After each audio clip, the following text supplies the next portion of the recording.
ભર ઉનાળે ઝરમર વરસાદ પડ્યો। કમોસમી વરસાદથી વાતાવરણમાં ઠંડક ફેલાઈ ગઈ। અચાનક આવેલા પલટા બાદ કમોસમી વરસાદ થયો। 40 ડિગ્રી તાપમાનમાં તપતા લોકોને રાહત મળી ગઈ હતી। તો અરવલ્લી જિલ્લાના અનેક વિસ્તારોમાં આજે ઝરમર વરસાદ શરૂ થયો, કારણ કે 40 ડિગ્રીથી પણ વધારે તાપમાન અહીંયા હતું અને વાતાવરણ ગરમ હતું। પરંતુ આજે ઝરમર વરસાદ થયો, વાદળો ઘેરાયા, જેના કારણે વાતાવરણમાં ઠંડક ફેલાઈ ગઈ હતી। ભિલોડામાં ભર ઉનાળે વરસાદ થયો, વાતાવરણમાં ઠંડક ફેલાઈ ગઈ, તો આસપાસના ગ્રામ્ય પંથકમાં પણ ઝરમર વરસાદ થયો।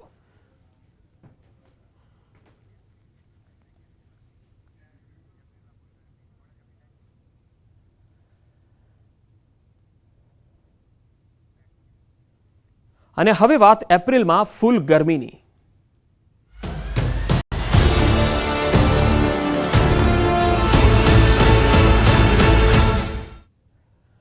ગરમીને લઈને હવામાન વિભાગની આગાહી છે। આગામી દિવસોમાં ગરમીનો પ્રકોપ વધવાનો છે।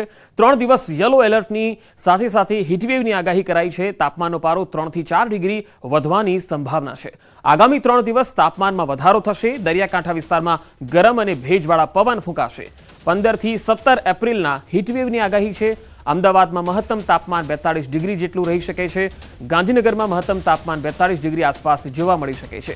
આજે કંડલા, બનાસકાંઠા, સાબરકાંઠામાં યલો એલર્ટ રહ્યું છે અને દીવ, રાજકોટમાં પણ યલો એલર્ટ આપવામાં આવેલું છે। હીટવેવની પણ આગાહી હતી।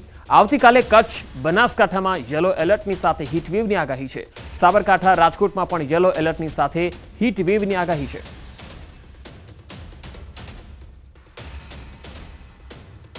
तो 15, 16, 17 टेम्परेचर थोड़ा सा 2 से 3 डिग्री सेंटीग्रेड राइजिंग ट्रेंड रहेगा। और जो हॉट एंड ह्यूमिड कंडीशन हमारा कोस्टल क्षेत्र दोनों जो तटीय क्षेत्र है, सौराष्ट्र कच्छ के तटीय क्षेत्र और दक्षिण गुजरात क्षेत्र के जो तटीय क्षेत्र, इसमें हॉट एंड ह्यूमिड कंडीशन का भी पूर्वानुमान दिया गया है। और जो नॉर्थ गुजरात रीजन की साबरकांठा, बनासकांठा में येलो वार्निंग के साथ जो हीटवेव का वार्निंग दिया गया है 15, 16, 17 के लिए। और सौराष्ट्र कच्छ में D1 में कच्छ, राजकोट, दीव के लिए, और डे 2 मतलब 16 और 17 के लिए कच्छ और राजकोट के लिए येलो वार्निंग के साथ हीटवेव वार्निंग दिया गया है।